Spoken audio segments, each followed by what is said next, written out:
네, 유평 시간입니다. 유명한 사람의 글이나 평론을 소개하는 시간인데요. 오늘 유명한 사람은 기사를 많이 보는 사람들은 이 기자를 유명한 사람으로 알지만 80~90%는 이 기자의 이름을 모를 수도 있습니다. 그러나 앞으로는 이 젊은 기자들도 기사, 분석 기사를 잘 쓰면 소개하도록 하겠습니다. 이름 난 사람만 유명합니까? 이름이 안 났지만 분석 기사가 그 칼럼이 기가 막히면 젊은 기자라고 할지라도 소개하겠습니다. 오늘은 중앙일보의 손국희 기자인데요. 분석 기자. 분석 기사를 썼는데요. 토요 풍향계라는 난에서 썼습니다. 제목이요. 반전의 울산 회동 재미 못 봤다. 되레 이와 격차 준, 윤, 왜? 대충 감이 잡히시죠? 일단 이 분석 기사를 그대로 읽어드립니다. 윤석열 국민의힘 대선 후보는 3일 울산 회동으로 이준석 대표와의 갈등을 봉합하고 김종인 총괄선거대책위원장을 영입하는 데 성공했다. 2030 남성 지지세가 강한 이 대표와 중도층에 어필한다고 평가받는 김 위원장과 결합했지만 막상 뚜껑을 열고 보니 지지율 반등 효과는 현재까진 미미한 것으로 나타났다. 이재명 더불어민주당 후보가 외려 윤 후보를 역전했다는 여론조사 결과도 나왔다. 그러면서 이 여론조사 표가 있는데요. 엠브레인 퍼블릭, K-스탯 리서치, 코리아 리서치, 한국 리서치 등 4개 여론조사 업체가 6일에서 8일 합동조사 전국 남녀 1,004명 면접조사 한 전국 지표조사 NBS에 따르면 이 후보 지지율은 38%, 윤 후보는 36%로 오차 범위 내에서 이 후보가 앞섰다. 전주 대비 윤석열 후보 지지율이 2%포인트 올랐지만 이재명 후보는 5%포인트 올랐다. 지난달 5일 윤 후보 선출 뒤 이 후보가 윤 후보를 앞선 것은 채널A 리서치의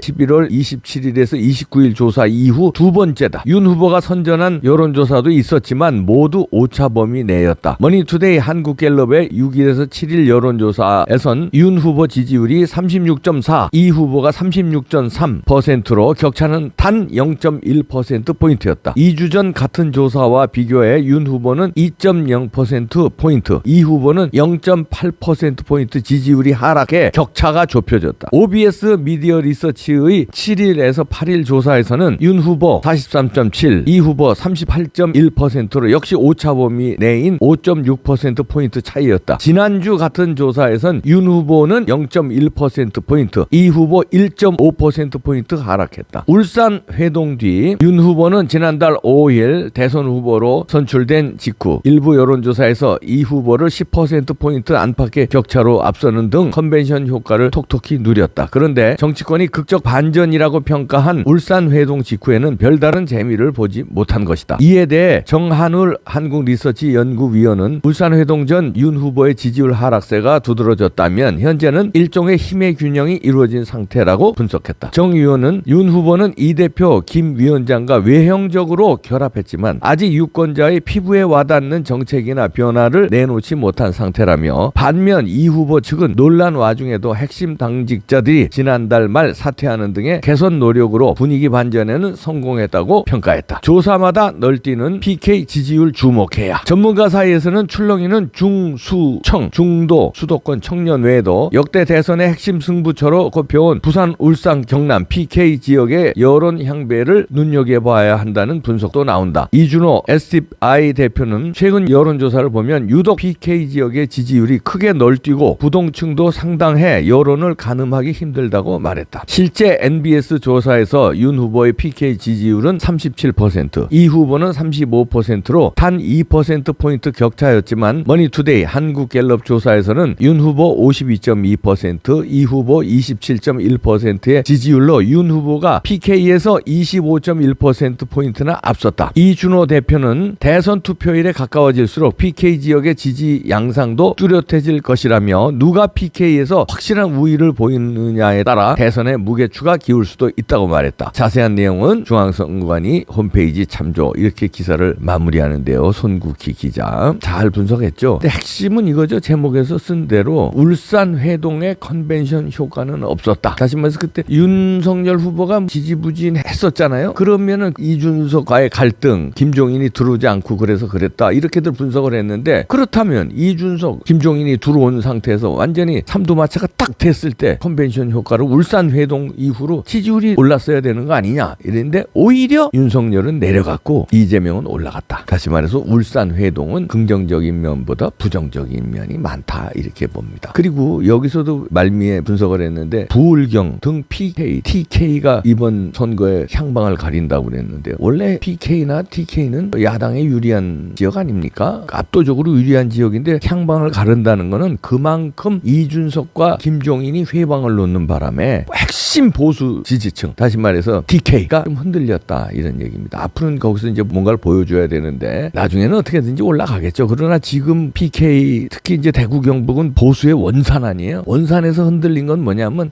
저 배신자 저 이준석, 저 배신자 저 김종인, 저거들의 후들리는 윤석열, 저들의 두 명한테 후들리고 이준석인 여전히 저거 자기 정치하느라고 윤석열 가는 데마다 얼굴 뒤밀고 따라다니고 스포트라이트 받고 앉았고 저 얌체짓하고 김종인은 뭔가 내놔야 되는데 내놓지 않고 그냥 땡깡만 부르다가 뭘 내놔야잖아요. 아무것도 안 내놨잖아요. 지금 킹메이커 선거의 귀신이라면 그럼 뭔가 섹시한 키워드를 내놔야 돼요. 근데 뭐 안 내놓았잖아요. 그러니까 저것들 안 되는데 이래가 걱정을 하는 보수 핵심들이 조금 주춤하고 있다. 그렇다고 이재명 찍으러는 안 가겠죠. 근데 지지율에 좀 주춤한다. 이렇게 분석이 되는데요. 그거는 울산 회동에 재미 본 사람은 누구겠습니까? 이준석이고. 근데 그건 얕은 재미죠. 이제 이준석의 평가는 거기서 다 나왔고 얘는 얌체구나. 얘는 중2 수준이구나. 그 오죽하면 중2병 걸렸다고 나왔잖아요. 땡깡 부리고. 여기서 이제 본전은 드러났는데 스포트라이트를 어쨌든 받았잖아요. 윤석열과 벼랑 끝 전술에서 뭐 이겼다 뭐 이런 얘기들이 나오고 사진 받고 빨간 후드티 건들고 사진 찍고 하는 거 이제 주목은 받았으니까 신문에 많이 나오고 SNS에 많이 돌아다니다 보면 자기가 승리한 줄 알아요. 착각을 한다고 정치인들은요. 자기 기사가 많이 나오고 자기가 뉴스에 텔레비 화면에 자기 사진이 많이 나오고 이러면은 야 이번 주 한 건 했다 이렇게 생각하는데 울산 회동은 한 건 했다고 지는 생각할 거예요. 그러나 이 분석 기사에서 보듯이 재미를 윤석열은 못 받아. 그러니까 야권은 재미를 못 받고 이준석이 혼자 단기적으로 재미를 봤을진 모르지만 지금 착각이에요. 그러나 이준석이 앞으로 30년 40년 정치해야 되는데 짧게 잡아도 3, 40년 정치 인생에서는 큰 실이 더 크다. 득보다는 실이 많았다. 이렇게 평가하는 거예요. 왜냐하면 득이 많았으면은 이번에 윤석열 지지율도 올랐어야 돼요. 근데 이게 반증을 하는 건데 이준석은 착각하는 거지. 자기는 단기적으로 이겼다 생각하지만 이긴 게 아니라는 얘기죠. 되레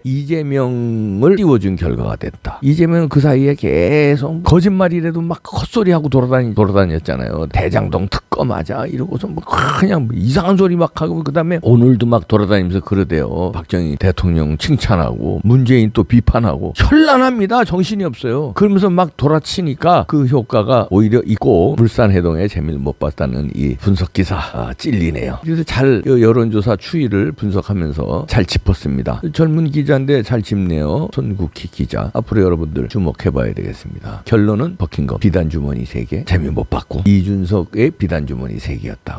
티셔츠 입고 까분 것도 그 자기 비단주머니 한 건데 근데 윤석열 후보는 여기서 중심을 잘 잡아야 됩니다. 여기서 이제 흔들리면 안 돼요. 그리고 이준석하고 같이 그 선거 유세 다닐 필요 없어요. 오히려 이준석은 따로 청년들의 강점이 있다며. 근데 여기서 기사에 제대로 분석 안 했는데요. 청년 표도 떨어져 나간 걸로 분석이 됐어요. 울산회동 다음에. 청년에서 지지율이 오히려 떨어져 나간 게 보도가 되더라고요. 청년층에 강점이 있다면 청년들하고 뭐 포럼을 자꾸 스포트라이트를 받는다든지 유세를 따로 다니면서 거기서 자기 강점 있는 걸 모아야지. 예를 들어서 대학가를 다닌다든지 젊은이들이 많이 운집하는데 뭐 홍대라든지 뭐 전국에 그런 데가 많을 거 아니에요. 그런데 이준석은 따로 다녀야지. 따로 다녀야지. 왜 윤석열 옆에 꼽사리 껴가지고 윤석열 가면 어차피 구름 관중이에요. 구름 관중 가는데 지가 거기 가서 도움이 될 게 없어. 윤석열이 이준석한테 오히려 도움을 주는 겁니다. 구름 관중 모아놓고 같이 스포트라이트 받으니까 이준석이 덩달아 뜨는 거예요. 근데 지금 이준석이 뜰 필요가 뭐 있습니까? 윤석열이 떠야죠. 그러니까 윤석열을 혼자 다녀도 충분히 구름 관중 모읍니다. 그리고 이준석은 따로 당대표라며 그럼 따로 다니면서 선거해야지. 과거에도 다 그랬어요. 어디 꼽사리 껴서 옆에서 붙어 다니나. 따로 젊은이들의 광장 있잖아. 그런데 서울에만도 얼마나 많아. 젊은 사람들 모이는데. 그런 데 가서 2030 표 잡어. 그리고 SNS로 2030 전략 계속 발표하고 이거 하고. 그거 왜 윤석열 옆에서 후드티 입고 따라다니고 그래? 왜? 그거 내치세요 좀. 그 좀 점잖게 얘기해야 또 삐지니까. 삐지면 가서 땡깡 놉니다. 그러니까 삐지지 않게 이렇게 하면 돼. 그냥.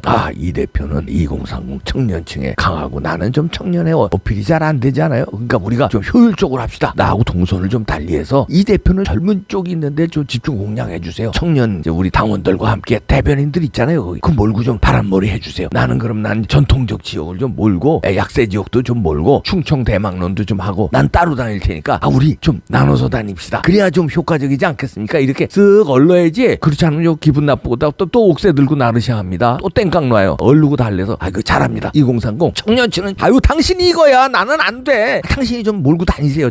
이런 데 다니고 나하고 따로 놉시다. 이렇게 좀 하세요. 김종인 할아버지 그런 거 중심을 잡고 총괄해서 이렇게 해야 될 거 아니에요. 그러면 이 대표는 이거 따로 하고 윤 후보는 이렇게 하고 그거 전략을 짜는 게 총괄선대 본부장 아니에요? 뭐 하고 있는 거야 이거 6층에서. 그거 좋은 방이더만. 그거 뭐 하는 거예요 거기서. 창밖 내려다면서 윤석열이 대통령 되면 자 그 다음엔 지방선거 누굴 꽂을까. 이거 궁리만 하고 있는 거예요? 뭐 하는 거예요 거기서. 뭘 내놔야 될 거 아니에요. 키워드를 내놓든지 이런 걸 정리를 좀 하든지. 이준석 뛰어놔야 됩니다. 오늘도 다니더라고. 어제도 뭐 강릉 가는데 따라가가지고. 왜 따라가? 너는 서울에 있어. 서울 돌아다녀. 윤석열 강릉 갈 때 같이 가가지고 전력이 효율적이지 않잖아. 싸울 때 좀 이쪽에서 싸우고 이쪽에서 싸우고 전국에서 싸워야지 지금. 왜 강릉 중앙시장에 그냥 다 가가지고 거기 직결해서 권성동이야 원래 강릉이니까. 그렇지 권성동이 윤석열 후보 안내해가지고 하는 거지. 그 다음에 대구 내려가면 대구 지역 의원들이 안내해서 하는 거고, 충청도 가면 충청도 지역 의원들이 하는 거지. 이준석 왜 거기